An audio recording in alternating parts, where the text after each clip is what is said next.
Abra sua Bíblia lá em Tiago, capítulo 5, verso 16.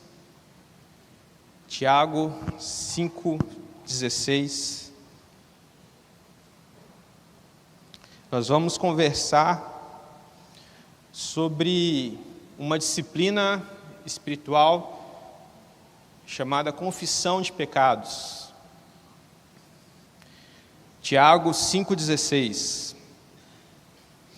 Portanto, confessem os seus pecados uns aos outros e orem uns pelos outros, para que vocês sejam curados. Muito pode, por sua eficácia, a súplica de um justo. Antes da gente entrar nessa reflexão, eu preciso da participação de vocês aqui. A gente vive uma época onde a gente está conectado nas mídias sociais, nas redes sociais. E eu quero perguntar para você aqui, você não precisa responder para mim, mas você pode pensar na sua cabeça ou falar com a pessoa que está do seu lado aí. Quantos amigos você tem? Amigos. Vai, pensa aí comigo. Quantos amigos você tem? Pensou? Quantos amigos virtuais você tem? É maior o número de amigos mais chegados que irmãos, ou amigos virtuais, ou seguidores? Você tem mais seguidores ou você tem mais amigos? Vou fazer outra pergunta para você. Quem é a pessoa que você liga quando alguma coisa dá errado? Você tem essa pessoa? Deu errado, você pega o telefone e liga. Você tem algum irmão maduro na fé, espiritualmente, que pode chegar para você e falar, você errou. Que chega para você e dá um toque para você, falar, isso aí que você fez, não concordo, está errado, você errou. Você tem algum irmão piedoso na fé que chega para você, que tem liberdade de chegar para você e te confrontar em amor? Ou você tem alguém maduro na fé, um irmão piedoso na fé, que você pode procurar quando você erra? Porque também a gente tem isso, né? Às vezes a gente sabe que errou e precisa de alguém para conversar, para orar com a gente. Você tem essa pessoa? Eu me arrisco a dizer que algumas pessoas, não vou dizer muitas, não sei como é que é a sua experiência, mas tem gente conosco aqui que não tem essa referência. Da última vez que eu falei aqui, eu falei sobre solidão. E um outro aspecto da nossa sociedade é essa hiperconexão, a gente está muito conectado. E a gente nunca esteve tão conectado, com tantas testemunhas, vendo o que a gente faz, e a gente nunca se sentiu tão sozinho. Então é um outro aspecto da nossa sociedade. As mídias sociais ou as redes sociais mudaram também a forma que a gente se relaciona com as pessoas e a forma que a gente exerce a nossa fé no mundo, né? Porque o virtual também é real, o que acontece lá vale na vida, mas não é tão bom quanto o presencial, mas traz implicações para a gente. E agora falando dessa passagem de Tiago, ele encerra a sua carta com uma série de conselhos. E essa passagem que nós lemos, ela se insere no meio de conselhos sobre oração. Então você vai ter no versículo anterior o Tiago dizendo do poder da oração para curar o enfermo e para perdoar pecados. E no versículo seguinte, no 17, ele vai dizer de Elias, do exemplo de Elias, que era um homem comum e orou e ficou 3 anos e meio sem chover. Então, esse princípio espiritual da confissão de pecados que nós vimos aqui, ele está inserido no contexto de oração. E o Senhor Jesus nos ensina sobre oração, também na oração do Pai Nosso, que é o modelo de oração que nós temos. Ele vai dizer para nós, perdoai as nossas dívidas como perdoamos aqueles que nos ofendem. Então, uma boa oração também tem que ter confissão de pecados. Só que a gente volta para esse conselho de Tiago, esse princípio de Tiago, de confessar os pecados uns aos outros, nessa sociedade que a gente vive, onde a aparência conta muito. Não é só o que você é, mas o que você aparenta ser.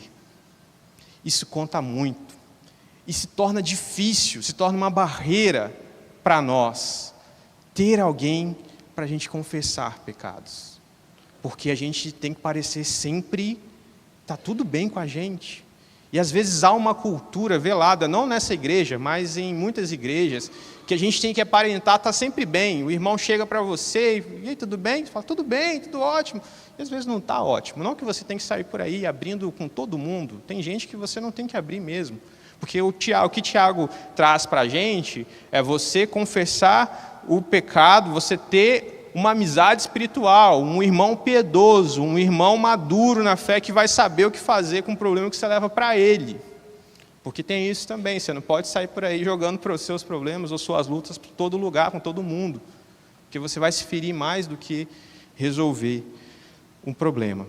Só que aqui, nessa passagem que Tiago traz, o Senhor Jesus traz para nós que nós temos que confessar os pecados, né? Perdoa as nossas dívidas. Só que aqui o Tiago inclui um elemento novo, que é o outro, que é o irmão. Que ele diz assim, confesse os pecados uns aos outros, para serem curados. Então a gente vai começar a refletir sobre isso, essa necessidade de confessar os pecados a um outro, a um irmão piedoso, a um irmão maduro na fé. E a primeira pergunta que a gente precisa responder é: a gente precisa mesmo ser curado de pecado? Pecado machuca a gente de alguma coisa? O que o pecado faz com a gente, que a gente tem essa necessidade, segundo o texto bíblico, de sermos curados? A gente precisa ir para as Escrituras e ver o que as Escrituras dizem sobre pecado. Se você aí é bom de decorar versículos, se você já decorou, se passou pelas mensageiras do rei, pelos embaixadores do rei, se você é mensageiro e embaixador do rei, vocês conhecem esse versículo, que diz lá em Romanos 6,23, o salário do pecado é a morte. Então, como é que a nossa sociedade encara o pecado hoje? A sociedade naturaliza, a sociedade relativiza e até tem orgulho do pecado, mas as Escrituras vão dizer para a gente que o pecado, o salário, o resultado pelo pecado é a morte. E outra passagem interessante para nós, ainda no livro de Tiago, capítulo 1, versículo 15, diz para nós assim: então, esse desejo, que ele vai dizer no versículo anterior, que cada um é tentado pelo seu mau desejo, que o arrasta. E esse mau desejo, quando ele é concebido, quando você faz ele, o que você está com vontade de fazer, que você é tentado, ele dá à luz ao pecado. E o pecado, uma vez consumado, gera morte. Ainda que a nossa sociedade relativize, que a nossa sociedade naturalize, desconstrua o pecado, as Escrituras vão trazer uma verdade muito séria para nós. O pecado gera morte, o pecado produz morte em nós, o pecado nos distancia de Deus, o pecado nos distancia de pessoas. Isso que o pecado faz com a gente. Então, quando você realiza esse pecado, quando ele é consumado na sua vida, ele gera morte. Ele gera morte em você, em seus relacionamentos. A gente pode aplicar isso em algumas áreas da nossa vida. Por exemplo, quando num casamento os cônjuges se agridem, se desrespeitam o tempo todo, o que vai acontecer? Esse pecado da agressão, da falta de respeito, vai matar esse relacionamento, vai prejudicar esse relacionamento, mata o amor. Então o pecado mata o amor dentro de um casamento. O pecado também mata a confiança de um filho, ou em um filho que mente para os seus pais. O pecado, ele produz morte na vida de famílias que são destruídas por vícios. O pecado, ele produz morte através de traumas familiares, de pais que abandonam seus filhos, de filhos que desrespeitam e não honram seus pais. E o pecado vai gerando morte em nossos relacionamentos quando ele é vivido por nós. E outra coisa que as Escrituras diz para nós, né? Paulo vai dizer lá em 1 Coríntios 15, 55, o aguilhão da morte é o pecado. Por que Paulo usa essa expressão? 1 Coríntios 15, 55, o aguilhão. O que é um aguilhão? Aguilhão era um instrumento usado para se lidar com bois e com mulas, que era uma haste com uma ponta, que se furava mesmo os animais para eles andarem, para conduzir, para guiar. Então o apóstolo Paulo está dizendo que o pecado, ele nos guia, como o Tiago diz que ele nos arrasta, ele nos guia nos ferindo. E ele nos guia para onde? Para a morte. O pecado é uma ferramenta da morte em nossas vidas. E ele nos fere. O aguilhão da morte é o pecado. O pecado nos fere. E por isso que Tiago nos diz que nós precisamos ser curados dos nossos pecados, porque ele nos machuca. E essa ideia de que o pecado nos fere não é somente quando alguém atenta contra nós, quando alguém nos age de maneira ruim, nos ferindo. Claro, o pecado dos outros nos fere, nos machuca, mas o nosso próprio pecado nos fere, nos machuca. Porque o pecado nos distancia de Deus. E o pecado nos leva a fazer coisas que nós jamais pensamos em fazer. O pecado ele vai desfigurando aquilo que há de bom em você, de uma forma que te conduz a um lugar que quando você chega num ponto de entrega tão grande, você não se reconhece mais. E as pessoas que convivem com você falam, não sei como você virou isso, eu não te reconheço mais. O pecado, ele age dessa forma em nós. E quando a gente realiza, e se você é alguém salvo pelo Senhor Jesus Cristo, e você pecou, você vai realizar, porque quando você cai em si como o filho mais novo da parábola, você sente um vazio muito grande, você sente uma dor muito grande em si. Porque você lembra que aquele pecado que você se entregou, que você disse que não se entregaria mais, foi a causa de nosso Salvador ser ferido naquele madeiro. E o pecado nos fere, ele nos machuca. E por isso nós precisamos ser curados.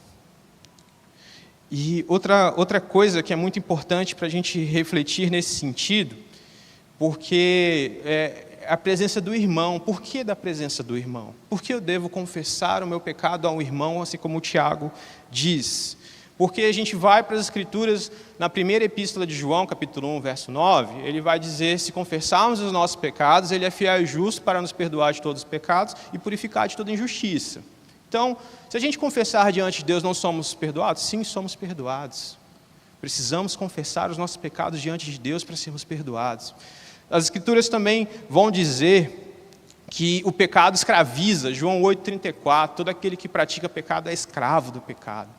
Então existem pecados que às vezes a gente precisa de ajuda espiritual do irmão caminhando conosco, orando por nós, prestando socorro e ajuda. E a gente vai entender mais adiante o papel do irmão nesse papel da confissão, por que ele é tão importante. Mas o Tiago já adianta para a gente que a gente deve confessar os nossos pecados ao nosso irmão justo, não é qualquer irmão, o irmão piedoso, maduro na fé, porque a oração do justo pode muito em seus efeitos. Ter alguém para dividir as suas mazelas, os seus abismos, as suas tristezas, é algo abençoador. Alguém que pode orar por você, ser canal de bênção de Deus, derramar graça de Deus na sua angústia. E eu quero trazer para a nossa conversa um autor muito importante na história recente da igreja, um pastor e teólogo alemão chamado Bonhoeffer. Ele escreveu um livrinho chamado Comunhão. E Bonhoeffer foi contemporâneo à Segunda Guerra Mundial e ele foi eliminado pela Alemanha nazista. Então ele se opõe àquilo que era feito naquela época.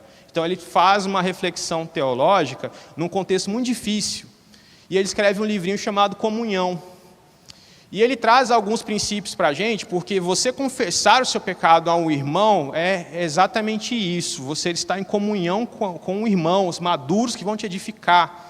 Que não vão chegar para você quando você traz lá algo que você sabe que é errado, mas você, sabe, se você ficar sozinho, você vai relativizar, o irmão vai falar, não, isso aí que você fez é errado, você não pode fazer isso. Vem cá, vamos orar, vamos ver o que as Escrituras falam, vamos corrigir isso aqui. E o Bonhoeffer, ele traz alguns princípios para a gente. E o primeiro que eu quero trazer para vocês é que o pecado gosta de ficar encoberto. Por que a gente não gosta de confessar? Porque o pecado gosta de ficar encoberto. Porque como que o pecado vem à tona? Quando a gente verbaliza, quando a gente fala com alguém. Confessar é isso, você trazer luz àquilo que está obscurecido na sua alma, no seu coração, algo que só você sabe às vezes. Então você precisa trazer um outro irmão e para pôr em prática o evangelho da graça do Senhor Jesus nessa relação. O pecado ele não gosta de vir à luz.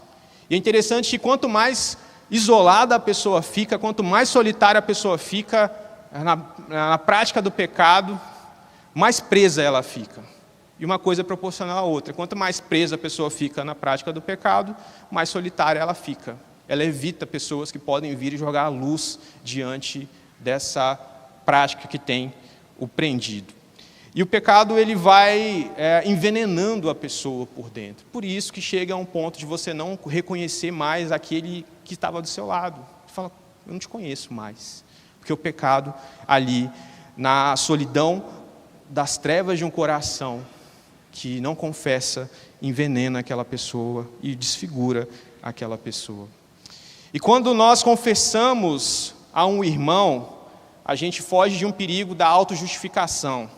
É muito interessante como o Bonhoeffer escreve isso no livro dele, que ele vai dizer assim, quando você tem uma prática que você cai sempre em pecado, mas você sabe que você tem que confessar, pode ser que você, na verdade, esteja se justificando, né? Você vai confessar o pecado para Deus, Senhor, eu fiz isso, mas é por causa do outro, por causa disso, por causa daquilo, outro. Quando a gente está sozinho, a gente corre risco disso, de ao invés de você confessar diante de Deus já é humilhante, mas quando você confessa diante do irmão, é mais humilhante ainda, porque o Bonhoeffer, em outro livro, ele vai trabalhar o conceito da graça barata. O que é a graça barata? É a pessoa que pecou uma vez e fala, Deus me perdoa. Aí peca de novo, mas Deus me perdoa. Isso é a graça barata. Então a gente corre o risco de baratear aquilo que foi tão caro para Deus, que custou o seu filho sangrando no madeiro. E quando a gente confessa um irmão, a gente é humilhado diante dos olhos do irmão. E outro princípio que o Bonhoeffer traz que a origem de todo pecado é o orgulho. E ao confessar diante do irmão, você é quebrantado, porque não dá para você chegar diante de alguém que você respeita e admira e sabe que serve a Deus, e você confessa um erro e você continua altivo. Por isso que quando alguém resolve fazer algo errado, ele se afasta. Porque quando você admite diante de alguém que teme ao Senhor, a vergonha é terrível. E é importante para nós sentirmos vergonhas das coisas más e ruins que nós fizemos. Não tema sentir a vergonha da confissão de pecados, porque o Senhor Jesus mesmo enfrentou vergonha pública por causa dos nossos pecados, sendo crucificado naquela cruz. E quando nós, aos olhos do irmão piedoso, irmão maduro na fé, confessamos que erramos, que caímos, nós somos humilhados e nós estamos na posição que Jesus disse que nós deveríamos estar, quando Ele diz, quem quiser me seguir, negue-se a si mesmo, tome a sua cruz e siga-me. A confissão de pecados diante do irmão nada mais é do que a negação de si mesmo que Jesus ensina. Por fim, Bonhoeffer diz que confissão é conversão, que quando nós confessamos diante do irmão, ali nós deixamos claro que nós odiamos esse pecado, que nós queremos largar ali diante de Deus, e que nós aceitamos o perdão de Deus, que Deus já garantiu na cruz para nós, e ali a ruptura com o passado. Diante da confissão, nós estamos declarando publicamente diante do irmão e do Senhor que nós queremos romper com esse passado, e por isso que Ele diz que ali há conversão. Provérbios 28:13 diz, quem encobre as suas transgressões jamais prosperará, mas quem a confessa e a abandona alcançará misericórdia. Quando nós confessamos o nosso pecado, a gente começa a abandonar esse pecado. Por isso que é tão importante você não caminhar sozinho. Não dá para você, meu irmão, minha irmã, que está em casa e só vive assistindo o culto de casa, achar que está tudo bem, mas como que você vai confessar para alguém? Mas tem a internet. Calma, vou falar do perigo da internet também, sobre esse assunto da confissão. Porque, como eu disse lá no início, a internet muda a forma que a gente vive de fazer qualquer coisa. Por exemplo, a gente fez um ofertório aqui, teve gente que ofertou de outros lugares, bem longe aqui, tem gente que está assistindo. Mas não é só nesse aspecto da transmissão de culto. Hoje, estudiosos vão estudar a nossa relação com isso aqui, com o smartphone. Hoje tem muitos estudiosos, professores, estudando a nossa relação com os nossos celulares, com as nossas mídias sociais. E é muito interessante uma informação que eles trazem, é que a nossa relação com os smartphones e com as mídias digitais é uma relação de devoção. Então, acaba sendo uma relação religiosa, quase que religiosa e, por que não, religiosa. Eles dizem que a gente cria uma rotina que se assemelha a uma liturgia, porque a gente organiza a nossa vida ao redor das redes sociais, do grupo de Zap. Por exemplo, a gente acorda, qual é o nosso primeiro impulso? Agradecer ao Senhor, fazer o devocional? Não, vou pegar o celular e vou ver se alguém me mandou alguma mensagem, se eu estou desatualizado de alguma coisa. E a gente vai criando liturgias em nossa vida ao redor desse novo objeto, que é novo mesmo. A gente precisa parar e refletir sobre a nossa relação, sobre as coisas novas. Isso aqui é um fenômeno absolutamente novo na nossa sociedade. O problema é que a gente acaba desenvolvendo uma devoção, a gente vive a nossa vida em função disso, a gente entrega muito do nosso tempo a isso, e a gente muda a forma que a gente vive em função desse fenômeno que é as redes sociais. E aí há um estudioso que ele vai dizer que as redes sociais, eles se assemelham a uma igreja. Olha só, olha que fenômeno novo esse, né? A gente vive nas redes sociais como uma igreja e o curtir, o like é o novo amém. Porque quando você concorda e gosta, você vai lá dar like, amém. E a gente compartilha, olha, estou compartilhando aqui algo que todo mundo deve ver. Então, é quase que uma experiência religiosa, a nossa experiência com as redes sociais. Talvez o que eu estou falando você ache um exagero ou discorde de mim, mas continue refletindo sobre isso. Quem sabe Deus não te leve para um local de reflexão sobre como você tem agido com isso.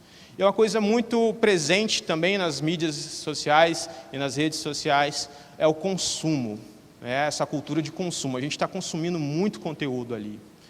E a gente também produz conteúdo. Que tipo de conteúdo que a gente produz? As suas fotos, você está ali fazendo alguma coisa, você vai mandar para alguém num grupo. Então, a gente produz e consome conteúdo. E nesse contexto também, há também cultos que são realizados. Não falando de transmissão de cultos, coisas que são valorizadas, que são demonstradas. Ali, há pessoas que expõem demais o seu corpo.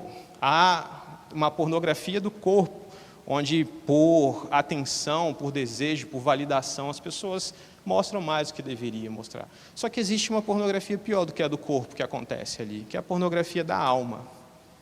E aí que eu entro onde eu quero falar com você. Porque nessa nova cultura de devoção, as pessoas mudaram o lugar onde elas confessam, onde elas se expressam, onde elas se relacionam. E ali, nas redes sociais, elas acabam abrindo seu coração e expondo coisas que são íntimas da sua alma, dos seus sentimentos, de suas vivências, num ambiente que é público. E quando a gente abre no público algo que é da esfera privada, a gente pode se machucar. Porque quando você confessa o seu pecado para o seu irmão que é maduro, quando você confessa para o seu pecado algo que você precisa de ajuda, esse irmão piedoso, ele vai te direcionar, ele vai orar com você, ele vai abrir as escrituras com você, ele está interessado em que você seja curado, que você seja libertado disso. Mas quando você leva para uma rede social, abrindo o seu coração ali, você está abrindo com todo mundo, com gente que não necessariamente está interessado no seu bem-estar. Com gente que vai pegar aquela intimidade que você abriu ali e vai usar como entretenimento, vai mostrar, olha aqui, você está vendo o que fulano está fazendo? Ou com gente que vai tornar aquilo um assunto de fofoca. Por isso que é muito importante você não abrir o seu coração em qualquer lugar, com qualquer um. Por isso que o Tiago fala, confesse seus pecados com o irmão que é justo, que a oração dele pode te abençoar, que a caminhada dele com você pode te abençoar. Então, meu desejo, minha oração por você é que você encontre na sua caminhada de fé irmãos piedosos e bons que podem chegar para você não só quando está tudo muito bom, porque quando está tudo muito bom é muito fácil as pessoas se aproximarem de nós, Meu desejo, minha oração por você é que você tenha amigos que estão tão perto de Jesus. E sabe quando a gente tem dias que nem a gente se reconhece, que a gente erra tanto, que a gente erra tão feio, que você fala, gente, eu não estou me reconhecendo.